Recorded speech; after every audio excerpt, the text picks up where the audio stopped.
Bien, pues continuaremos con nuestro estudio de las lenguas.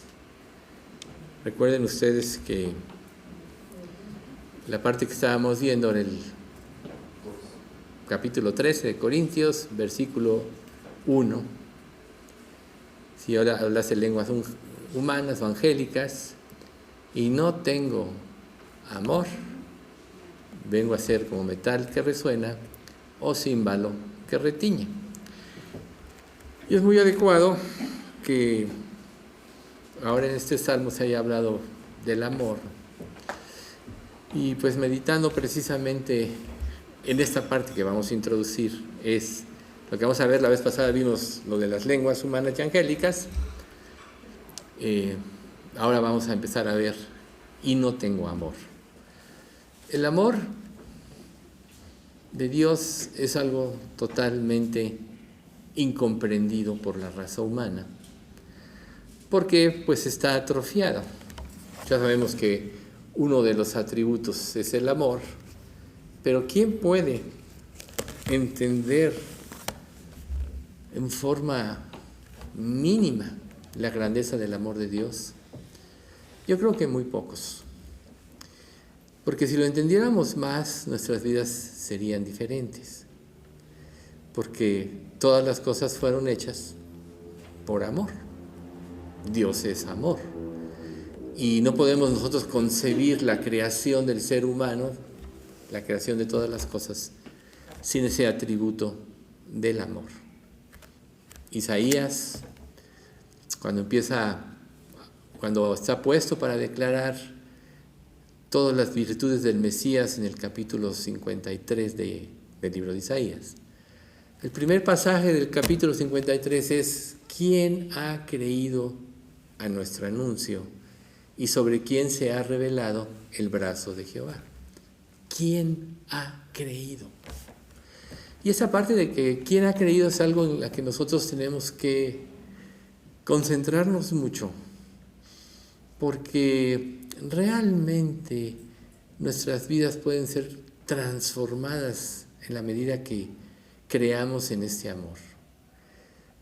Creer, recuerden que la vida cristiana es una vida de fe, porque cuando tú te conviertes, Dios te hace renacer, te da su espíritu, te da un nuevo corazón, te da la mente de Cristo. Pero la fuerza de la fe es precisamente creer en el amor de Dios. Si nosotros no creemos, no podremos experimentarlo. Para un creyente, para una persona cuando se convierte en hijo de Dios, dice que nada te puede separar del amor de Cristo, Romanos 8:32, 37.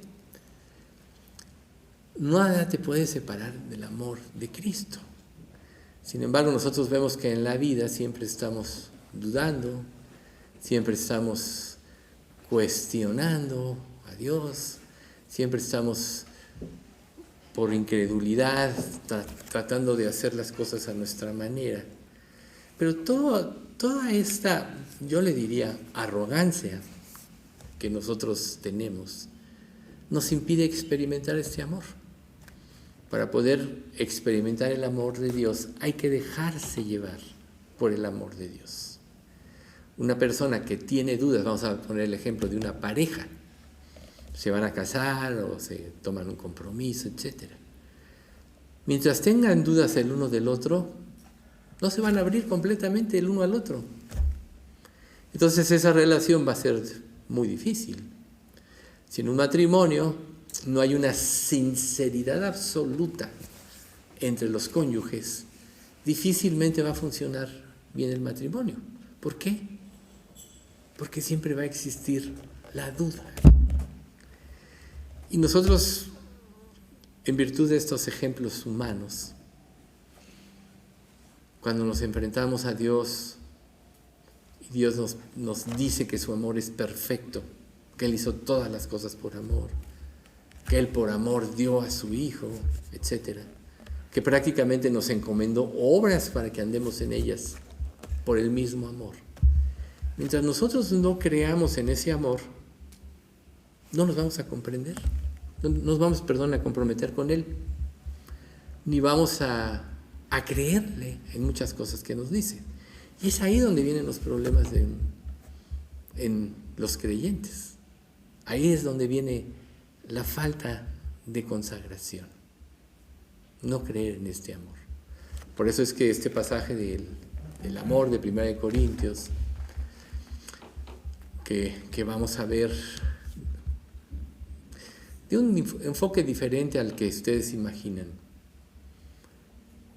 porque nosotros estamos estudiando los dones espirituales, y este pasaje, este capítulo se escribe entre dos capítulos que hablan de los dones. O sea, los 3 capítulos hablan de los dones, ¿sí? El capítulo 12 plantea los dones, el 13 nos habla del amor, el origen de los dones, y el 14 son lineamientos para cumplir los dones. No vamos a estar repitiendo cosas que ya vimos, sino solo vamos a agregar cosas nuevas a los conceptos que nosotros ya conocemos. Entonces, el versículo más conocido, quizá más famoso de la Biblia: porque de tal manera amó Dios al mundo que ha dado a su Hijo unigénito, para que todo aquel que cree no se pierda, mas tenga vida eterna. Nosotros ya sabemos de la elección, ya la hemos estudiado. Sabemos que el que cree es el elegido, a quien Dios eligió, para que no se pierda, mas tenga vida eterna. Dios, en su infinito amor, lo previó todo, ¿no? Todas las cosas fueron hechas desde antes de la creación del mundo. Todo va acompañado de un plan perfecto de Dios. Y si Dios lo planeó de esta manera, y Dios es perfecto y Dios es amor, quiere decir que la salvación, la redención, las obras que Dios preparó de antemano, es la mejor forma como Dios planeó para el ser humano relacionarse con Él. Quien logra ser, por la gracia de Dios, quien es hijo de Dios, va a crecer en su relación infinitamente. Nosotros tenemos ya la oportunidad, como humanos llenos de defectos, llenos de debilidades, de flaquezas, etc. Tenemos la oportunidad de empezar nuestra eternidad ya confiando en el amor de Dios. Nosotros podemos empezar a avanzar ya desde ahorita. Muchos de nosotros pensamos, yo mismo lo he pensado, bueno, cuando venga lo perfecto, cuando ya venga, ya me gozaré más. Pero nunca se nos olvide que Jesús declaró varias veces que el reino de los cielos estaba entre nosotros. Por tanto, nosotros tenemos que aprender a disfrutar ya del amor de Dios desde el momento que recibimos ese amor y nos convertimos en hijos de Dios. Disfrutar de una relación. ¿Cómo puedes tú disfrutar de una buena relación? Vuelvo al mismo punto. Si tienes dudas de la honestidad de la otra persona. Aún tú mismo no te puedes abrir completamente si tienes dudas. ¿No creen ustedes que lo mismo pasa con Dios? ¿Cómo vamos a exponerle a Dios todo lo que hay dentro de nosotros si tenemos dudas de Él? Si tenemos dudas de su amor. ¿Cómo nos vamos a entregar o cómo vamos a negar nuestra vida si no creemos que lo que Él promete es verdad? ¿Cómo vamos a negarnos a este mundo si creemos que este mundo que vemos nos puede dar cosas mejor que las que no vemos? Por eso es que la Biblia nos pide que vivamos por fe. Porque la fe, recuerden el concepto de Hebreos 11:1, es la certeza de lo que se espera, la convicción de lo que no se ve. Dicho de otra manera, la fe es creer que lo que Dios promete lo va a cumplir.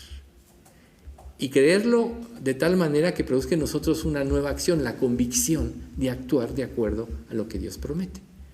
Pero ¿cómo vas a actuar de acuerdo a lo que Dios promete si todavía tienes dudas o albergas dudas en tu corazón?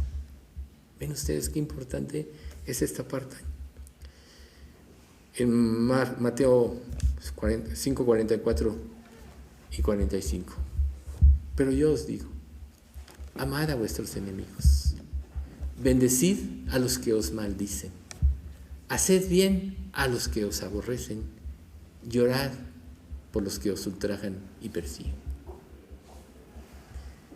para que seáis hijos de vuestro Padre que está en los cielos, que hace salir su sol sobre malos y buenos y hace llover sobre justos e injustos.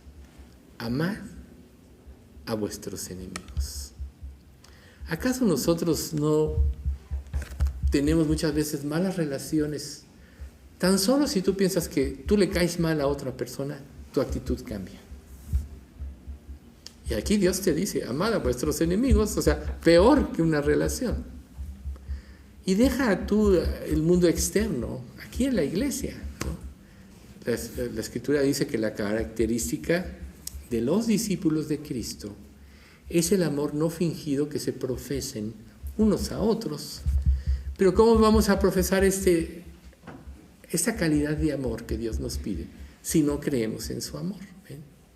Entonces Dios va profundizando en su palabra y por eso nos dice, o sea, si vas a amar, ama a tus enemigos. ¿Por qué? Porque si Dios dejó a la iglesia en este mundo, le dio el privilegio de ser un testimonio al mundo de la gracia y el poder de Dios. Tú no sabes quién es de los elegidos. Dios nos dice, id y predicad el evangelio a toda criatura. Ya quedó claro que solo Dios, que Dios murió por sus elegidos. Lo hizo de una manera de acuerdo a su infinita sabiduría y no tiene nada que ver con las obras de la persona. Nada que ver. Fue de acuerdo a su divino propósito, pero Dios no se equivoca. No se les olvide esto. Por eso Dios nos manda a predicar a todo el mundo. ¿Por qué? No sabemos quiénes son los elegidos. Y además el testimonio al mundo es algo muy importante que también Dios nos pide. En Juan 13:1 y luego 34-36 dice, antes de la fiesta de la Pascua, sabiendo Jesús que su hora había llegado para que pasase de este mundo al Padre, como había amado a los suyos que estaban en el mundo, los amó hasta el fin. Eso quiere decir que su amor no cambia. A veces nosotros como creyentes nos equivocamos, todos pecamos cada día, todos cometemos errores. Y a veces nos perdemos del privilegio de restaurar nuestra comunión con Dios, porque obviamente la perdimos a causa del pecado, por ignorar pasajes como eso. Si Dios te amó hasta el fin. Su amor, una vez depositado en ti, no cambia, jamás. Luego el versículo 34 y 35 dice, un mandamiento nuevo os doy, que os améis unos a otros, como yo os he amado, que también os améis unos a otros. En esto conocerán todos que sois mis discípulos, si tuvierais amor los unos por los otros. Entonces fíjense qué importante. A lo mejor tú te consideras discípulo porque atiendes todos los estudios, estás leyendo, piensas que obedeces, pero a lo mejor te falta ese ingrediente que bien se explicó en el Salmo respecto de la carta a los Efesios, pero tengo contra ti que has dejado tu primer amor. Y a veces nos concentramos en las obras, en muchas otras cosas, pero yo creo que como creyentes deberíamos de cultivar más nuestra relación hasta que ese amor sea una realidad tan grande en nuestras vidas que sea el impulso de nuestras acciones. De hecho, las obras que Dios preparó de antemano para que anduviésemos en ellas tienen el impulso del amor de Dios. ¿Por qué? Porque el amor de Dios está basado no en demandar, sino en dar. Entonces, fíjense qué interesante. Podríamos decir que la base de las acciones es el amor, como dice en Gálatas. Porque en Cristo Jesús ni la circuncisión vale algo, ni la incircuncisión. O sea, no importa si eres judío o gentil, sino la fe que obra por el amor. Una fe que no obra por el amor es una fe muerta, porque no tiene el ingrediente, no tiene la sazón que es lo que le da vida a las cosas que Dios da. ¿Ven ustedes? Entonces, volviendo al pasaje de Corintios 1, no importa cómo yo lo haga, si no tengo amor, nada soy. En Juan 15:9 dice, como el Padre me ha amado, así también yo os he amado. Permaneced en mi amor.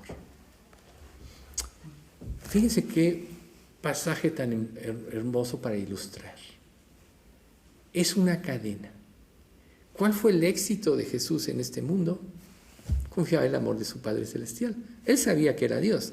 Él por amor renunció a ser Dios, o sea, renunció a sus derechos divinos. Y él dice, como el Padre me ha amado, yo os he amado. O sea, se está poniendo como Dios, como es. Yo los amo con el mismo amor. ¿Tú podrías decir eso de tu prójimo? ¿Que puedes amar con el mismo amor con que Dios te amó? Si tú no estás amando de esta manera, es que no estás comprendiendo o no has comprendido el amor de Dios. A veces nosotros queremos correr, por ejemplo, una vida cristiana, avanzar, pero sin el fundamento correcto. Ya hemos dicho muchas veces que el cimiento es Cristo, que una edificación sin el cimiento verdadero no sirve, se va a caer. Por eso al fin del Sermón del Monte dice, el que oye estas mis palabras y las hace, lo compararé a un hombre prudente, y el que oye estas mis palabras y no las hace, lo compararé a un hombre insensato. Por tanto, si tú no tienes la estructura correcta, entonces estás edificando sobre un falso fundamento y se va a caer. Por eso en 1 Corintios 3, 13 al 15 te dice, digo, no voy a decir todo, pero solo te dice que las obras van a ser probadas por el fuego. ¿Cuál es el fuego? El fuego de la fe. ¿Y cuál es el móvil de la fe? El amor. Entonces, si la obra permanece, recibirás recompensa. Si la obra se quema o se pierde, recibirás pérdida. Entonces nosotros podemos haber corrido hasta ahorita una vida cristiana en la cual podemos pensar que estamos bien y estamos corriendo mal por no tener el fundamento correcto. Y parte de ese fundamento incorrecto, es precisamente desde el momento de cómo Dios nos llama y por qué nos llama. ¿Qué es lo que nos dice Romanos 5:10? Porque si siendo enemigos fuimos reconciliados con Dios por la muerte de su Hijo, mucho más, estando reconciliados, seremos salvos por su vida. O sea, Dios, en su amor infinito, te dio la solución. Cristo es la solución. Quitó la enemistad que había a causa del pecado entre tú y Dios, y con su sangre te restauró, te regeneró, te reconcilió. Ahora, como una nueva criatura, ya todo está a tu favor. No importa qué pase en esta vida, no importa las pruebas que enfrentes o qué sufrimientos tengas que enfrentar. Si crees en este amor, no te va a afectar, porque estás confiando en la fidelidad de Dios. Y parte de la confianza en el amor de Dios es saber que es fiel. Recuerden, si fuéramos infieles, Él permanece fiel. O sea que la fidelidad de Dios no se da por nuestras acciones, porque la perderíamos inmediatamente, sino se da por su carácter. Por eso Dios le tuvo que decir a Israel, no lo hago por vosotros, oh casa de Israel, sino por amor de mi santo nombre, el cual vosotros habéis puesto en entredicho. Ezequiel 36:22. No lo hago por vosotros.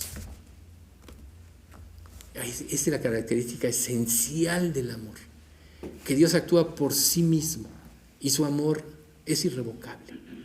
Y si tú ya eres salvo, ya lo manifestó en ti. Ahora solo tienes que caminar regocijándote en ese amor y confiando. ¿Por qué sufrimos en este mundo? Porque tenemos dudas. Porque vemos las circunstancias.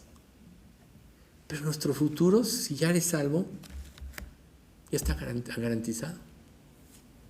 Ya nada te puede separar del amor de Cristo. Romanos 8:37 en adelante. Ni tribulación, ni angustia, etc. Ni hambre, ni peligro, ni espada, etc. Nada te puede separar.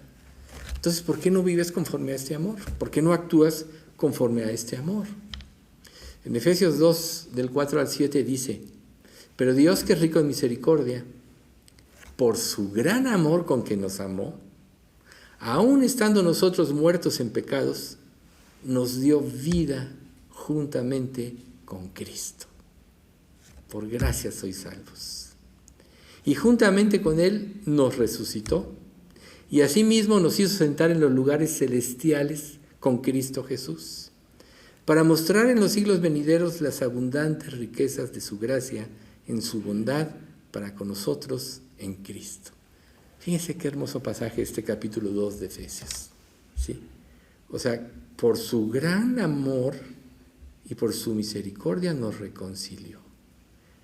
Y una vez reconciliados, es un hecho que ya nos resucitó a una nueva vida y un día recibiremos un cuerpo perfecto. Pero además, esta frase: en los siglos venideros, eternamente, eternamente, vas a disfrutar de las abundantes riquezas de Dios. Lo que hay en este mundo es basura, porque todo está contaminado contra el pecado, por el pecado. Pero Dios te dice: no améis al mundo ni las cosas que están en el mundo. Lo eterno, lo verdadero, lo que es, lo que ya no cambia, es lo que viene adelante. Entonces las cosas temporales se van a destruir, como dice en Pedro capítulo 3, ¿no? La tierra y las obras que en ella hay serán deshechas. Todo será deshecho. Y si nosotros sabemos esto, ¿cómo no debemos aprender a vivir en santa y piadosa manera, como Dios nos indica? Entonces, tenemos que cambiar nuestro enfoque. Tenemos que cambiar. En las culturas contemporáneas se hacía mucho ruido, por eso habla este pasaje de el metal que resuena y el címbalo que retiñe.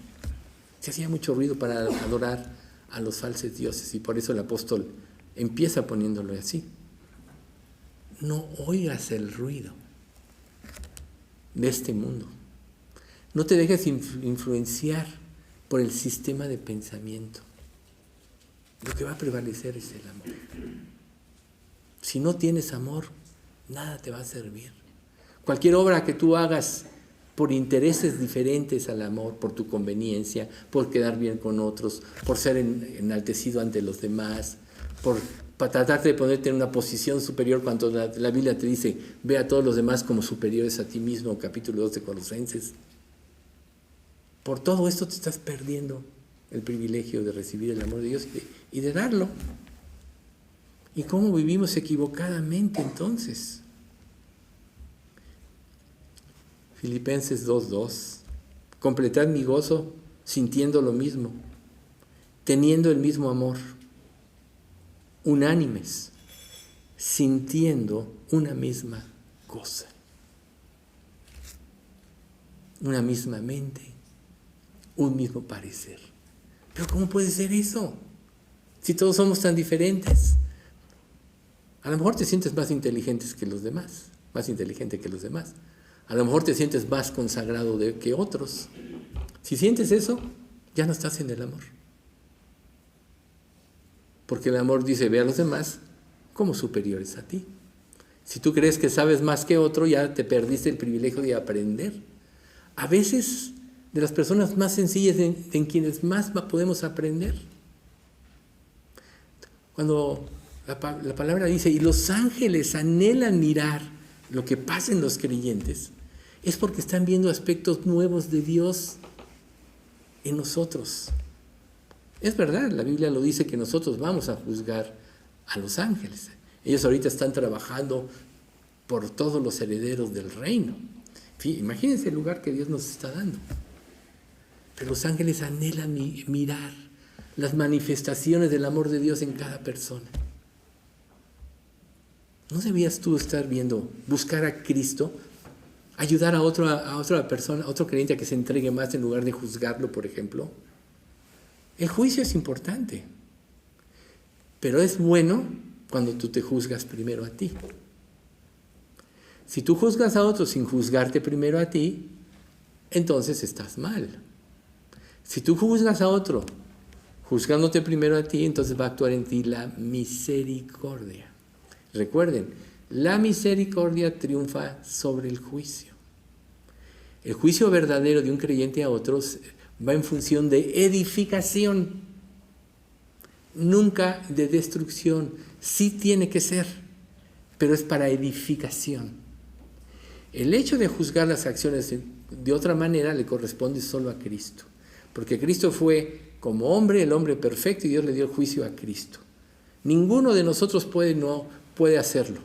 Sin embargo, cuando Dios nos dice que nos juzguemos a nosotros, ahí Corintios 11:31, ¿no? Examínate a ti mismo, júzgate a ti mismo, es para que tú veas el mal que hay en ti y vayas al amor de Dios. Y si tú vas y acudes al amor y a la misericordia de Dios, entonces va a cambiar tu mente y tu perspectiva hacia los demás. De dar, no de demandar. Colosenses 3:14 dice: y sobre todas estas cosas, vestidos de amor, que es el vínculo perfecto. Ahí está. El vínculo perfecto es el amor. Entonces, quizás sería bueno quisiéramos a un lado todo lo que somos, todo lo que pensamos que somos, todo lo que pensamos que hemos hecho por Dios, porque a lo mejor todo se va a ir a la basura, y empecemos a meditar más en su amor, y que sea el amor de Dios el móvil de nuestras acciones. Nosotros mismos cambiaríamos hacia los demás, nos volveríamos más pacientes, más misericordiosos. Es muy fácil juzgar a otro cuando tú estás viviendo sin problemas. Pero cuando vivimos los problemas, cambia la perspectiva. Si tú estás viviendo pruebas serias en tu vida, de una u otra manera esperas aliento de parte de otros, esperas comprensión, esperas apoyo en oración, por ejemplo. Aún esto de la oración se puede convertir en algo religioso, no en algo verdadero. Pero si tú te sientes suficiente, te sientes que eres mejor que otros y todo, claro que no vas a depender de nadie, ni de Dios. Y si tu vida sin Dios va a generar pecado. Solo Dios puede limpiarnos. Y Hebreos 10:24, que conocemos mucho, siempre decimos 24 y 25, pero aquí es: y considerémonos unos a otros para estimularnos al amor y a las buenas obras. Esa debe ser la actitud de nosotros hacia nuestro prójimo y hacia los incrédulos. A lo mejor te menosprecian, a lo mejor se burlan de ti los incrédulos, pero tú estás cumpliendo el mandato de Dios, el llamado de Dios. ¿Qué sabes tú? Que un incrédulo que te rechaza ahorita, en 20 años, cuando su vida dé un vuelco, te empiece a buscar porque vio en ti sinceridad. Tú no sabes el tiempo de la conversión de una persona. A lo mejor para ti te es fácil decir: este me rechazó. Ahora sí que, como dijeron los apóstoles, ¿quieres que mandemos que descienda del fuego sobre esta ciudad? ¿Y qué le dice Jesús? ¿De qué espíritu sois vosotros? El Hijo del Hombre vino a salvar, no a perder. Llegará el tiempo del juicio. Entonces la iglesia está ahorita como un testimonio al mundo, pero el testimonio tiene que empezar por la transformación de tu vida, por tener los cimientos correctos. Por supuesto que esta palabra amor imagínense ustedes a Pablo habiendo perseguido a la iglesia con un celo equivocado. Después Jesús se le manifiesta y le hace ver que está luchando contra él, y él se convierte, y luego pues empieza a predicar el Evangelio, dar su vida por ello. Eso es evidente, todos lo sabemos. Él sí que dio su vida por Cristo. Entonces imagínense llegar allá con los griegos o con los que se querían sabios. Imagínense a Pablo ahí en el aerópago. Ellos no creían en el amor. Los griegos no creían en el amor. Ellos tenían su filosofía basada de otra manera. Entonces, una persona, para hablar a una persona en estos términos de amor, era muy difícil cuando tenían una concepción. Por supuesto que la palabra de Dios tiene esa característica. Es viva y eficaz. Penetra. ¿Sí? Y por eso nosotros siempre que testifiquemos tenemos que testificar con la palabra, no con nuestras ideas por más, o nuestros comentarios que por más dulces, ¿no? A veces equivocadamente puedes tú decir un comentario que no ofenda a la persona, no vaya a ser. No, tú tienes que hablar con la palabra, porque la palabra es la que tiene que poner su alma al descubierto. Por tanto, tratar con este tipo de personas era muy difícil, ¿no? Entonces imagínense ustedes, con ruidos, con símbolos y con tantos dioses que ellos veneraban. La mayoría de las culturas antiguas tenían un dios para cada cosa. Tenían un dios para cada cosa. Entonces creer en el único Dios, en un único Dios les era muy difícil. Bueno, hay un Dios para la lluvia, es un Dios para el amor, ¿no? Como Acera, etc. Hay un Dios para cada cosa. Cambiar los conceptos. Ahí es donde empieza el verdadero crecimiento. Cuando cambiamos nosotros nuestros conceptos. Y ahí es donde podemos empezar a crecer en el amor. Cuando empiezas a cambiar tus propios conceptos. Y el inicio de este concepto del amor es que el amor no está para demandar o recibir, sino para dar. Por eso, volvemos al principio, Juan 3:16, porque de tal manera amó Dios al mundo que dio. Dios amó y dio. ¿Ven ustedes? Y claro, ¿qué significa dar? Es muy fácil recibir. A todos nos gusta recibir. Pero es muy difícil dar. Como veíamos la vez pasada, no sé si el estudio del miércoles, ¿no? A veces Dios pone en tu corazón algo y tú lo cambias. Cambias tu parecer de acuerdo a como tus intereses te lo dictan, ¿no? Mientras más le piensas a algo, más razones puedes encontrar para lo que ya Dios puso en tu corazón o tú mismo dispusiste, ¿no? Y quizá esto pase porque, aunque nadie se entere, obviamente excluyendo a Dios, Él todo lo sabe, el Salmo 15 dice, el que aún jurando en daño suyo, no por eso cambia. Cuando Dios pone algo en tu corazón, o tú determinas hacer algo a favor de Dios o por amor de tu prójimo, y lo cambias, no estás actuando conforme al amor. Por eso en los proverbios dice, o creo que es Eclesiastés, ¿no? Mejor es que no prometas, y no que prometas, sino cumplas, ¿no? Tú puedes comprometerte en un momento de emoción y no calcular el costo de lo que te estás comprometiendo con Dios. Y entonces, si no lo cumples, te es por pecado. Por eso dice, si yo voy a la guerra y veo que viene un enemigo que es mayor y más numeroso, estudio, calculo si con 10,000 puedo enfrentar a 20,000. Y si veo que no puedo enfrentar a 20,000, entonces pido condiciones de paz, ¿verdad? O sea, Dios no quiere que actuemos superficialmente, sino con conciencia de lo que decimos. Pero una vez que decimos, una vez que algo se ancló en nuestro corazón, y la mayoría de este tipo de cosas son impulsadas por el Espíritu Santo, y cambiamos, ya estamos en pecado. Pero lo peor de todo, ¿sabes qué? Es que ese daño nos afecta primero a nosotros que a nadie.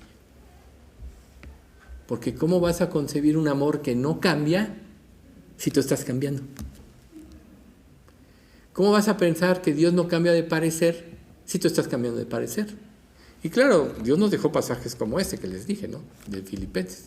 Si fuéramos infieles, Él permanece fiel. Él no puede negarse a sí mismo. Por tanto, esto choca. Porque si tú dices que has creído en el amor de Dios, pero cambias, entonces quiere decir que no crees en el amor de Dios, porque el amor de Dios es fiel y no cambia.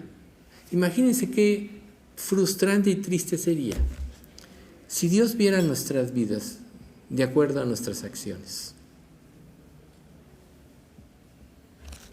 Ya no estaríamos con Dios, porque cada día nos equivocamos. Pero Dios tomó un compromiso. Y pondré dentro de vosotros mi espíritu y yo haré que andéis en mis estatutos. Aumentándole. Y yo haré que guardéis mis preceptos.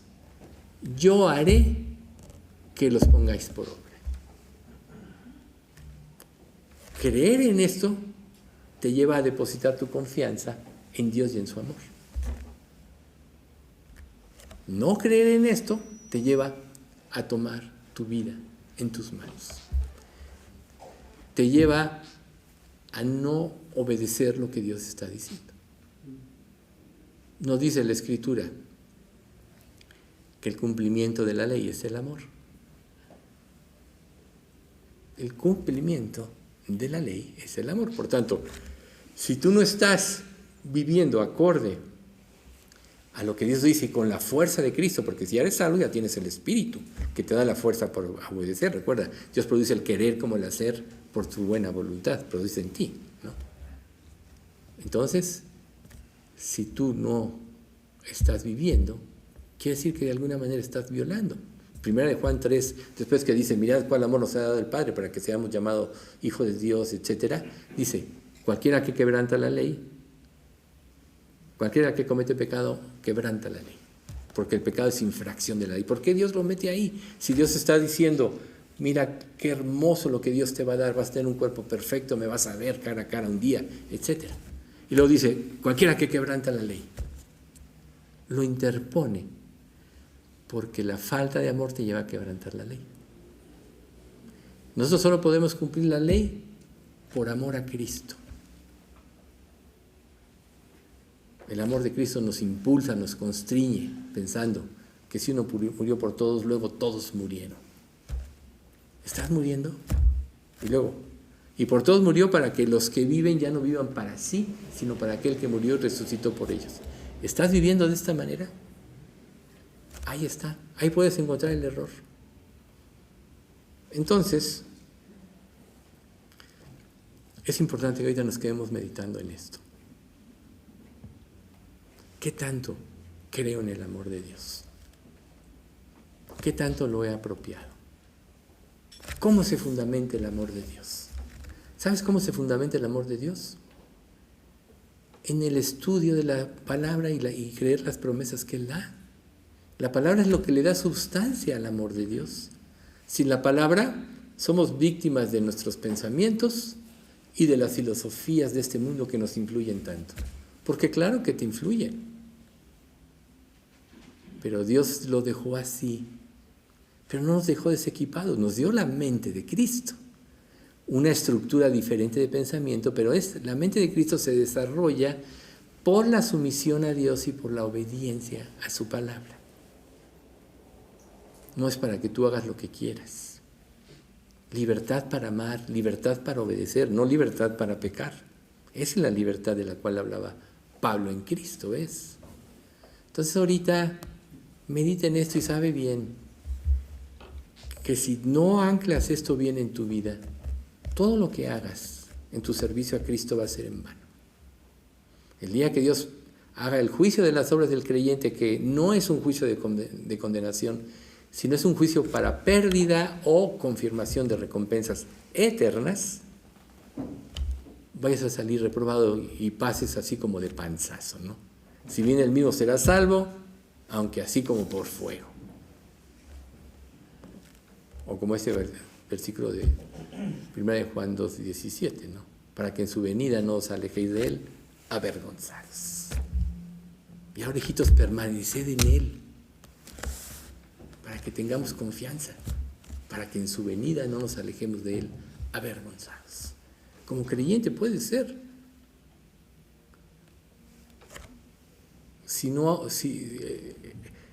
Dice, se me fue, pero dice, el que no hace lo que sabe que tiene que hacer, le es pecado. No me acuerdo exactamente de la estructura del pasaje. Exacto, el que sabe hacer lo bueno y no lo hace, le es pecado. ¿Ves tú? ¿Qué tanto? A lo mejor tú dices, no, yo no he mirado con codicia, no he hecho lo otro, no he robado.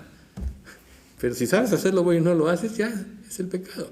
Por eso es que todo tiene que empezar por una limpieza de nuestra vida. No te veas en relación de los demás, vete tú en función de Cristo. Y vas a ver muchas más cosas de ti que no te imaginas. No puedes amarlo de tal manera que puedas dar. Pídele a Dios ese amor. No tenéis porque no pedís. Pedís y no recibís porque pedís mal. Pues diles a Dios, dame fe, dame amor por ti, dame el deseo de leer la Biblia, dame el valor de testificar, permíteme ser un testigo fiel tuyo. Eso vale delante de Dios. No Dios, dame dinero para salir adelante, para resolver mis problemas. Porque ya esa promesa, si estás viviendo para Él, ya esa promesa es un hecho. Busca primero el reino de Dios y su justicia, y todo lo demás te vendrá por añadidura. Es un hecho. Si tú estás buscando el reino de Dios por sobre todas las cosas, debes dar por hecho que Dios te suplirá todo lo necesario, conforme a sus riquezas en gloria en Cristo, lo que realmente necesitas. Recuerden que la desproporción evidencia que quieres llenar un vacío. Cuando tienes una buena relación con Dios, sabes que Él sabe tus necesidades y te va a suplir exactamente de acuerdo a lo que necesitas.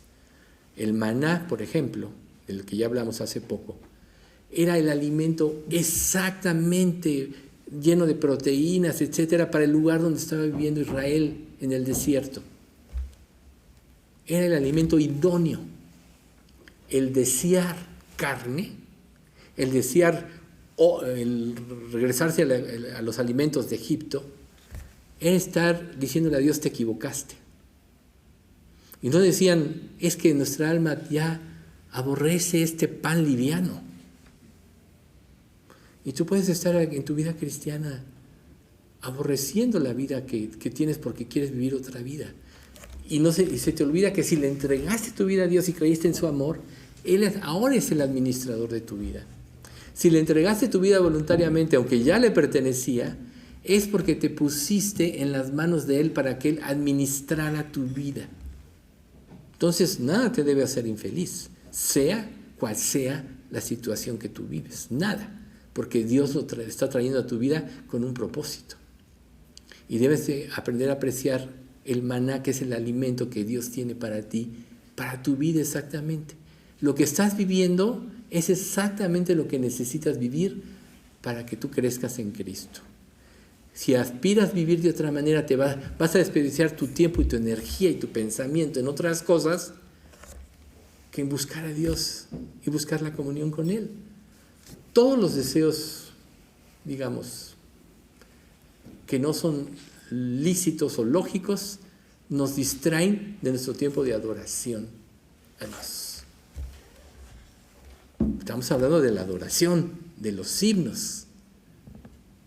Pero ven aquí con una mente, con la mente en los problemas, o ven aquí con una motivación equivocada, estás robándote tiempo de adorar a Dios. Ten deseos que Dios no te está dando, de cosas que Dios no te está dando, o de circunstancias que Dios no te está dando. Ese deseo va a llenar tu mente y tu corazón, te va a meter en la duda y te va a privar de adorar a Dios. ¿Ven por qué es tan importante creer en el amor de Dios? Es perfecto. No se equivoca. Y entonces, si yo hablase lenguas humanas angélicas y no tengo amor, así que voy a hacer sonido en hueco, en pocas palabras. Nada me va a funcionar. Hay gente que lo tiene todo y más. Y quiere más, y quiere más. ¿Por qué? Porque tiene un vacío que es del tamaño de Dios. Tú cuando eres salvo y ya Dios está en tu corazón, ya lo tienes todo en Cristo. Él es el verdadero tesoro. Él es la perla del gran precio. Que cuando la persona la halló, fue y vendió todo lo que tenía para comprar ese campo. ¿Qué significa eso? Que tienes que dar todo por Cristo. Y si diste todo por Cristo, ¿por qué ahora le demandas? Entonces, como Israel, no, Señor, ya no me gustó cómo me estás tratando, mejor regrésame a mi vida. Y se te olvida que tu vida sin Dios te estaba llevando al infierno. Entonces, quédense con esto. Mediten el amor de Dios, traten de apropiarlo, busquen ese amor a través de su palabra. Crean que lo que están ustedes viviendo, Él lo está permitiendo con el objetivo de crear a Cristo en ustedes. Ese es el verdadero tesoro, que seamos como Cristo, que Cristo sea formado en nosotros. Todo lo demás no importa porque desde nuestros cuerpos van a perecer y toda la obra, la tierra y las obras que en ella hay, como dice Pedro 3, serán deshechas. Entonces, valoremos lo que es el amor de Dios y eso cambiará nuestra vida totalmente. Vamos a dar gracias. Padre, te queremos agradecer mucho por este estudio. Gracias, Padre, porque a través de los salmos, a través de esta enseñanza de los dones en 1 Corintios 13, tú nos estás enseñando muchas cosas que a lo mejor en nuestra mente están como conceptos, pero no hemos comprendido de esencia. Te pedimos, Padre, humildemente que nos enseñes a amarte como tú nos has amado, que nos enseñes a creer en este amor y que nos enseñes a estructurar nuestra meta y nuestras vidas de acuerdo a tu plan y no al nuestro. Sabemos, Padre, que la vida del hombre es como neblina que aparece por un rato y luego se desvanece. Esto quiere decir que cuando menos lo pensemos ya estaremos en tu presencia, Señor. Pero de lo que hagamos ahorita determinará muchas cosas de nuestra eternidad con las cuales tú quieres recompensarnos como coronas, galardones, recompensas. Lo más importante es lo que ya hiciste en Cristo, Señor. Y te pedimos, Padre, que si alguien aún en esta sala no ha comprendido la importancia de este amor y no te ha rendido su vida, que tú le des, Padre, esa convicción que lo lleva al arrepentimiento y esa fe que lo salve. Concédenos, Padre, que aquí todos y todo aquel que escuche esta predicación sea realmente salvo. Y concédenos, Padre, que seamos un testimonio vivo de tu palabra. Bendice a nuestra iglesia, Señor. También te pedimos por todos aquellos que están en padecimiento, como Patti, Margarita, mis 2 nietos que están ahorita enfermos, también te pedimos por ellos, por Regina y Bruno. Y Señor, pues tú sabes lo que cada uno vive, lo que cada uno siente. Danos salud espiritual y la confianza en que tú estás al control total y absoluto de nuestras vidas. Gracias, Padre, en nombre de Cristo Jesús. Te lo pedimos, amén.